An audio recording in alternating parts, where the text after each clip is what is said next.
Welcome to our YouTube channel. ඉතින් යාළුවනේ අපි ගියා පොඩි ගමනක්. ඔයගෙ පෙන්නන්නේ වක්කරෙම. ගිහිල්ලා එන්න ගමන් අපි දෙන්න ගියා කන්න. ඉතින් කන්න ගිහිල්ලා බලන්නකො මෙයා මට නොදී ඉතින් තනියම ටික්ටොක් කනවා. වීඩියෝ එකක් දාන්න. එහෙම හොඳ නෑ නේද?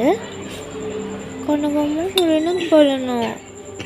මට කන්න දුන්නේ මම පැත්තකට වෙලා බලාගෙන ඉන්නවා. ඉතින් මට නොදී කන විදිය. එහෙම නෙවෙයි මෙයා මට කියනවා මේ හොඳට වැදගත් විදියට කන්න ඕනේ චුට්ට අරගෙන. බලන්නකො ඉතින් මට දුන්නේ නැහැ. මං කෙලෙවිලා. මෙයා මට දුන්නේ නැහනේ. හරි නලකයි. ඒ වුණාට ඉතින් ගමන්නේ තුඩුමැණික බලන්න අහිංසක විදියට කන විදිය නේද? අපේ වීඩියෝ හැමදාම බලන්න, ලයික් කරන්න, කමෙන්ට් කරන්න, සබ්ස්ක්‍රයිබ් කරන්න.